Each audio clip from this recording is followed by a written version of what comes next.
Alright, so in this video, I'll be trying to explain some chemistry that may not have been super clear or super well understood. Recently we've been learning about S, P, D, and F, all these blocks in the periodic table, but they don't really, they might not make as much sense, at least for me it didn't. I didn't know what they really meant, so I went in a little bit and I figured out what they mean. So I'm gonna try and explain that. But yeah, so before that, I just want to start with like a little review um of something that you may know already, and if not, then this will just go over that. So if you know, an atom obviously has a nucleus, which I just drew right there. It then also has electron shells. So that nucleus is composed of protons and neutrons, as you know, and surrounding that are like electrons around here. But that's an interesting drawing. If you knew this or not, they are in shells actually. So they look kind of like this is one shell, this is another shell, and let's make this a bit more even. And then they might have a third shell out here. They have shells like that, and then you might find electrons, here in each one of these shells. Now, how that works is that if you remember, or if you recall, because I think this should be a review, but how it works is that each one of these shells can actually hold a certain number of electrons. So what I mean by shell is it refers to these little rings, these orbitals, you could even call them, that go around the nucleus. So there'll be a certain distance. So this third one, oh god, this third one out here is further away than this first one right here.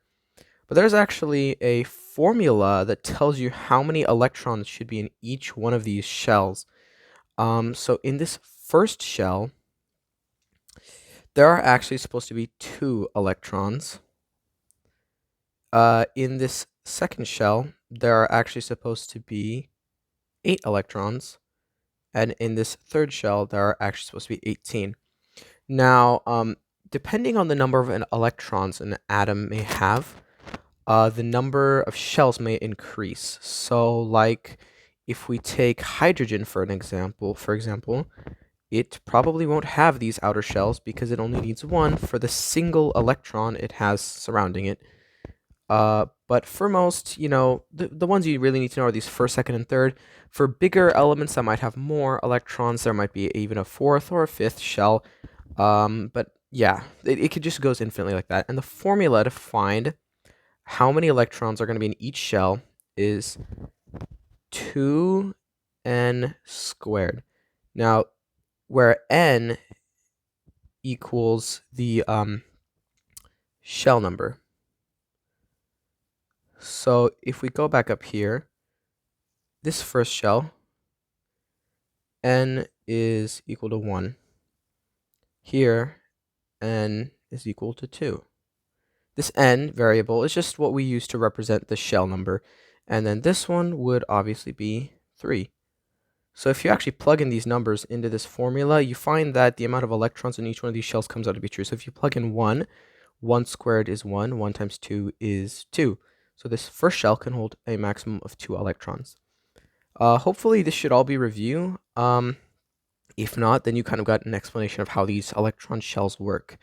This is how elements actually react with other elements, because they might have valence electrons, as they're called, which are electrons which are the furthermost electrons.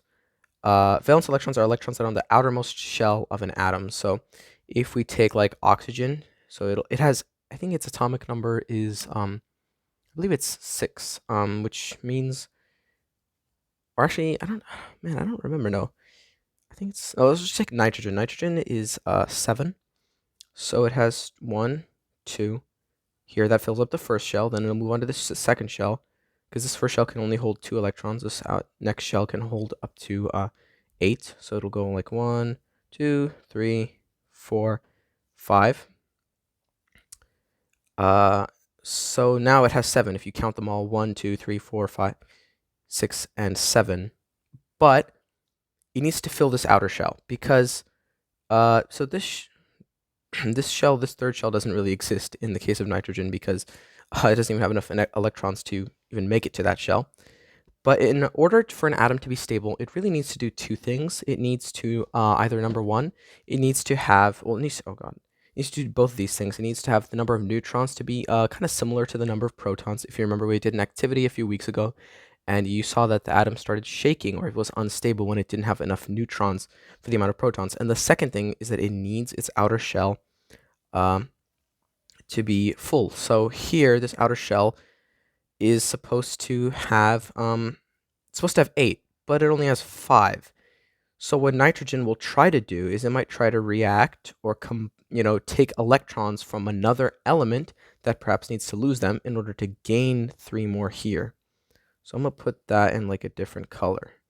These ones might have been gained from like a different element. Maybe it took them through some sort of reaction and now it's satisfied. But the thing is, this is no longer just a regular nitrogen element. It's still nitrogen, but it now has a charge because it just gained 3 electrons. So while nitrogen normally has 7 electrons, the ones which are in black, it just gained 3 more. But it's now stable. It has to do that in order to become stable. But now that it just gained 3 more, it has a negative charge now of 3. So it would be negative 3. And it's now an anion. So this video, that's pretty much it, how it works for the basics. Now, how I'm just gonna delete all this.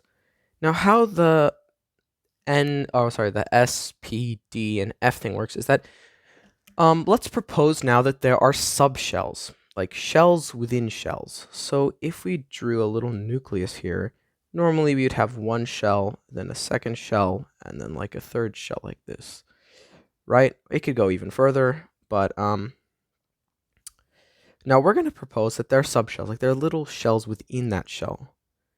So, or like, it could be divided, perhaps you could say. So this first shell here, we're just going to draw 2 shells for this atom.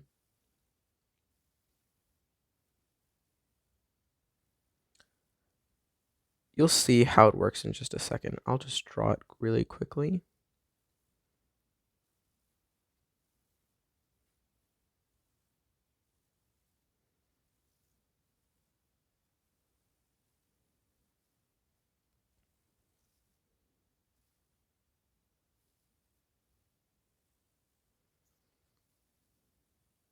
So you could consider these shells to actually have subshells. So like shells, again, like within shells, it can be like divided. So this first shell, how it works is that shell, however, like whatever shell it is away from the nucleus, it'll have that many subshells. So this is the first shell, meaning it'll have 1 subshell. That is not a good color. It'll have 1 subshell. Okay, and I'm color coding this on purpose, that way you can notice something. This second shell will have 2 subshells. And if you wanted to draw a third one around here, it would actually have 3 little, like if I supposed to like cut out a little area to show you what the subshells within there might look like, then it might be like this. Let's get the blue, and let's just use green. That kind of looks like green. I don't know. So now it kind of looks like this. Now these rings you can imagine going around the whole thing, as like little shells within shells. But so how this works is that for these subshells, this is where the S, P, or S, P, D, and F come in. So you see this red line here, this first subshell in every single one of these regular shells? That is actually referred to as S. So in the first shell, let's get rid of this.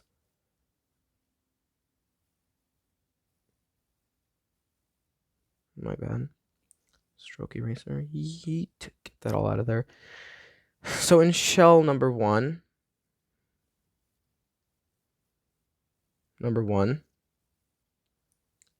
it has this red one, right? So that red shell, that red subshell actually refers to S. So in shell number one, if you wanted to refer to this subshell right here, you will first describe which regular shell it's in. So it's in the first regular shell, so it'd be 1s. That's it. This 1 right here describes which regular shell it is, and then the letter represents which subshell. Blue actually corresponds to P, red corresponds to S, green corresponds to D. So the first shell can only have subshell S, the second one can now have S and P, the third one can have S, P, and D. So basically, you can kind of think of it like this. Let's get rid of this. So now, yeah, so basically you can, so let's say you wanted to describe this subshell right there. Let's get rid of these little letterings here. Let's say you wanted to describe this shell right here. Okay, now to do that, you're going to want to, well, that would be in the second shell, right? Because this is shell number 1, shell number 2. So it's the second shell, subshell, well, it's the second subshell, so that, you know, that one's going to be P, 2P. And now this number up here, so this is starting to look a lot like something we've done before, right? The letter up here actually represents the number of electrons in that subshell. So subshell, so we already said this one was S. The red one is S, the blue one is P, and the green one is D. So let's write that. S subshell. Actually, wait just a second. So this S subshell here, it can actually hold 2 electrons.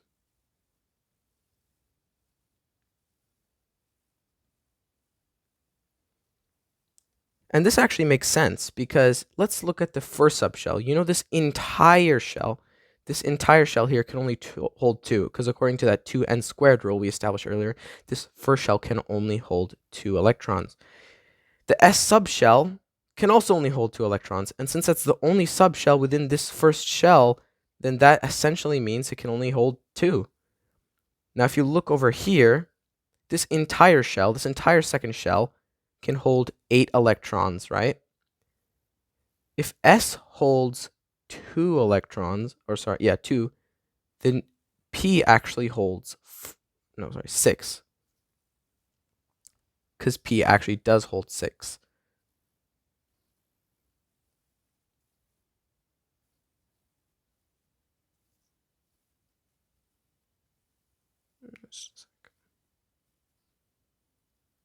P holds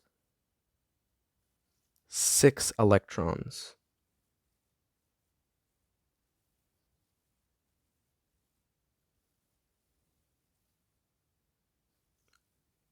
D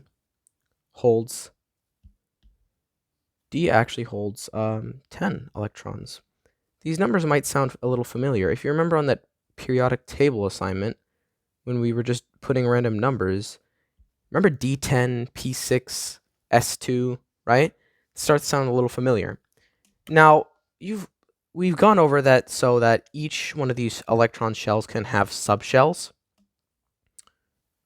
This is the first subshell, first subshell, first and then second subshell of the second shell, first subshell of the third shell, second subshell of the third shell, third subshell of the third shell. So now that we know this, right, you can even test it. So we said the second shell overall, if we're like forgetting about subshells, we know that this can hold 8. And if this S subshell can hold 2 and P subshell can hold 6, this is 2 and this holds 6. Those 2 add up to 8 actually, don't they? So that means it must be true then. This holds 2. This holds 2, this holds 6, and this holds 10.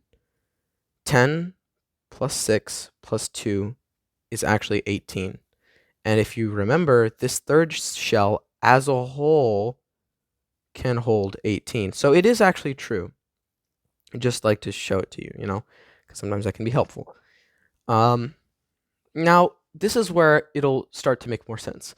Now, if you remember in class, she was saying try to find the electron configuration. Now, by electron configuration, what she actually means is she just wants you to go through every one of these subshells and then just, show what their configuration would be. So let's just go through an example. I think that would be the best way to show this. So I'll leave this here. An example. Now, I believe, yeah, let's just take nitrogen. So nitrogen,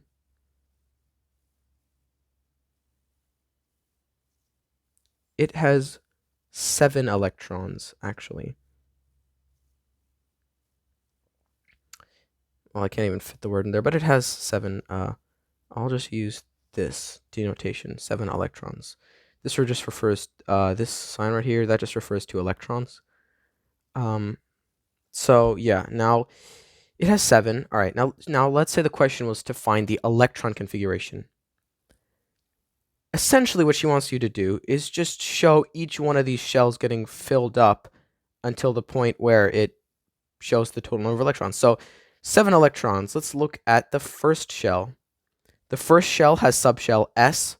This is S, the first one, right?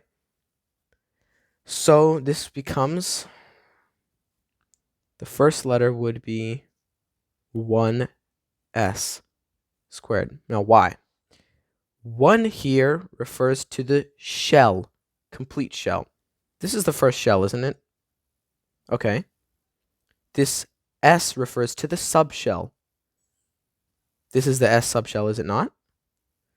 2 down here, that refers to the number of electrons.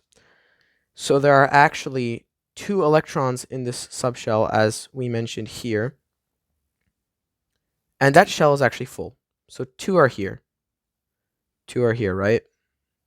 So we can even draw that. I'll draw that in dark blue. There's 2 electrons. This shell is full. Okay, now what about this second shell? Let's keep going. Okay. Well, now we need to move forward. So now we're on to the second shell, okay?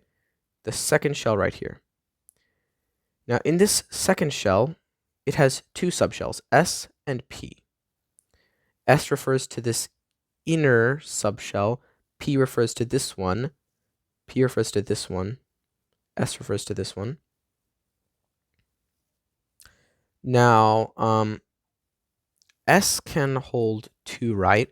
Now, what she wants you to do is essentially go through every single one of these subshells and fill them up until the last subshell isn't full. So now we have 2. Actually, let me just put this comma closer. So we're on the second shell, S shell, and it's full because it does fill up, right? So we have 7 electrons total. 2 filled the first one, so we have 5 remaining, right? So this red S subshell, it's full. It has its 2 little electrons here, I guess. Now what about, so S is full. This 2s, aka second shell, subshell S, is full. Nice. We have 4 electrons. So that means we still have 3 more to go. Now we have subshell P. Okay, well, now I'm going to change the color to what we used. So now we're on the second shell, still on the second shell, just want a different subshell. So now we're on the second subshell, aka P. The second subshell is P, the first one is S, the second one's P, the third one is D. And each one of these shells has those subshells in them. So this first one has S, this has S and P. I'm just saying this again, I don't know why, but just to make sure you guys understand, I guess. S, P, and D. F actually is the 4th one. So if I were to draw a 4th one here, then there would be S, P, and then the 4th subshell would be D. But we're not going to get there just yet. So hopefully this is starting to make a bit more sense. But yeah, let's just keep going first. So 2P. All right, well, we have we already established that we have 4 of them, so there are 3 remaining, right? And now, according to this chart here, the p subshell can hold 6 electrons, right? Only 3, we have 3 remaining, so you put 3 here. And now you're done. This is literally your electron configuration for nitrogen. Done. It's not really that hard. It's pretty simple, actually. All we really did is just clarified that each shell actually has, like, to summarize, I guess you could say, each shell has subshells. Those subshells are S, P, and D, and also F. But the number of subshells in a shell will be determined on that shell. So this is the first shell, so it'll have 1 subshell, S.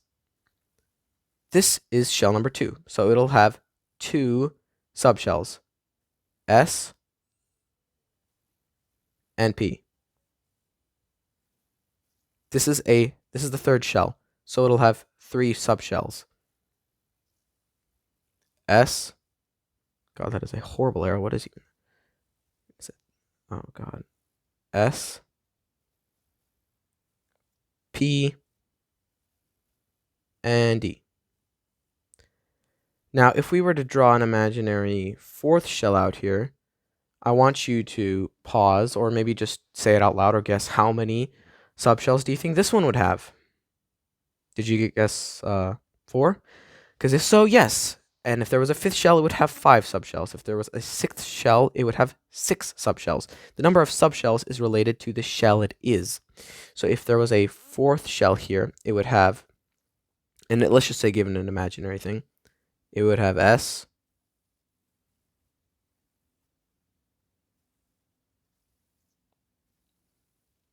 it would have S,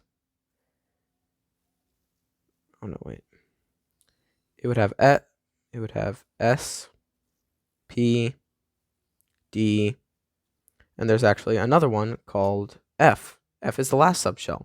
These are the only ones we really get into because I guess there are not elements that have high enough to go beyond this. But yeah, I guess you could say it really looks like this. So yeah, and that's it. And all that S, P, D, D, whatever we were doing, we're just describing the configuration of those electrons. So if we did another example, eraser. Let's just do this really quickly. Okay, oxygen. It has 8 electrons. Okay. Well, let's go fill every single subshell one by one. So let's look at 1s first. Okay, let's start from the beginning. Shell number 1, subshell S. Well, it has 6, so yeah, it's full. Moving forward, shell number 2, subshell S. It's also full. So far, we've filled 4 electrons, so if we go draw those on our diagram, 2, 2, 2, and 2. And then we need to fill, now let's just go on to subshell P. Shell number 2, subshell P, aka the second one. These are both referring to the same overall shell, the second shell. These are referring to the different subshells within that second shell. So 2p, well, we already have 2 electrons, 4 electrons. Well, there are 8 total, so 2 minus 4 is 4. And that's it. That's your answer. We just describe how the electrons are in each subshell. So let's pretend like P is like about here. 1, maybe like 2, 3. Oh my God, what is that? 3 and 4. If you count them all up, there's 1, 2, 3, 4, 5, 6, 7, 8. There still are 8. That means we've configured it correctly, showing each subshell, or sorry, each going shell by shell for each and every subshell. And that's how it works. I'll make a part 2 that might describe it a bit more about how the periodic table, because like now you might wondering, okay, well, what about the blocks?